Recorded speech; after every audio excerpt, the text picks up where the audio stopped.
foodies, welcome back to my kitchen. So today we're gonna make some delicious, soft and gooey cassava pone.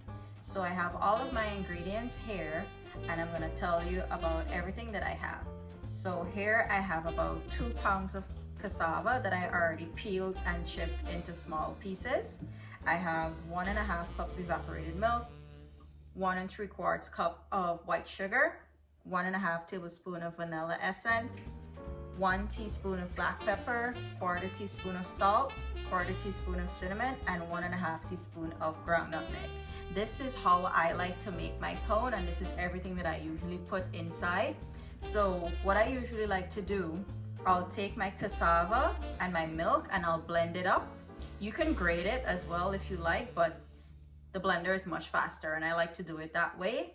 And then I'll add in all of my other ingredients after. So let's head on over to the blender and blend the cassava up with the milk. Okay, so I have my blender set up here. What I'll do, I'll just add all of the cassava in. And then I'll add my milk in. I wouldn't add all at the same time, I'll add half. And then I'll add the rest as it blends. And then I'll just pulse it a couple of times just to get the milk and the cassava mixed in, and then I'll just continue to blend it. Add the rest of my milk.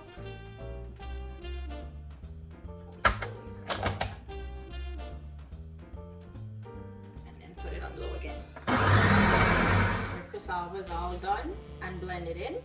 So what I'm gonna do, I'll pour this out into a mixing bowl and then we'll put in all the rest of the ingredients. So see you in a few minutes. Okay, so we have our cassava and milk here. See how nice and fine it was blended in? I like to do it this way because I know I'm not gonna have any strings of the cassava. There's not gonna be any lumps in the cassava or anything. Everything is all pureed, really nice here. So what I usually do, I'll just add everything else in right now. Sugar, vanilla, black pepper, salt, cinnamon, and nutmeg. Mix it in. And I don't like to make my cassava and milk mixture too runny because then it takes too long to bake. So I like to do it nice and thick like this. And this also helps to give you that nice soft and gooey like pone, which is what we like. I'm just gonna mix this in really well. You want to stir it until the sugar is mostly dissolved and the rest of it will melt out in the oven. Okay, so the sugar has completely dissolved into the milk. What I'm gonna do, I'll put it in my dish here. I like to bake my pone in a pie dish because I noticed that it keeps the pone really moist as it bakes. So I'll take some palm spray and just spray it very well, including the edges. And I'll just pour this in very carefully.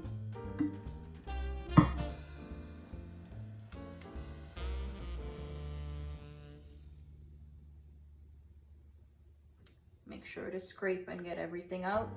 Also, at this point, you can give the mixture a taste to see if you want to add more sugar, more vanilla essence, more nutmeg, black pepper, because sometimes you can use the specific measurements and the cassava for some reason needs a little bit more sugar or so. So just go ahead and give it a taste and you can add more of the spices or other ingredients as you would like to have it in there.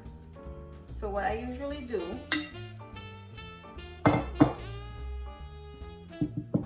I cover my pone with aluminum foil because what ends up happening, the top will get brown and then the inside will sometimes not get to cook properly. So this helps you to steam the pone as well as it cooks and everything can cook evenly. And then when it's fully cooked on the inside, I'll remove the foil and then I'll allow the top to get a little brown. So I have my oven preheated at 325 degrees and I'm gonna bake this very slow for about 1 hour and 45 to 2 hours. Yes, this takes a little while. If you want that soft, gooey, moist pone, you need to bake it very low and very slow. So I'm gonna cover this. I'm just gonna cover it really tightly, and I'll put this in the oven, and I'll come back at that 1:45 to 2 hours mark and show you what it's looking like. So see you then. Here you have it, my delicious pone. Let's dig into it. I already did my slices already. We like to do it this way because we like to eat it this way, but you can cut it in any shape that you like. But given that I baked it in a round pan, I'd like to think that I'd cut it like a pie, right? So let's dig into it and see how good it is. Look at that pole. All that gooiness. See how nice and moist it is, and it's fully cooked, and look how soft it is. It's really soft. So I hope you guys enjoyed today's recipe. Do give it a try. If you do, don't be afraid to tag me in it. Don't forget to like, share, comment, and subscribe to the channel for all my other recipes as well. Do give it a try. Thank you guys for watching today. See you on the next delicious recipe. Bye.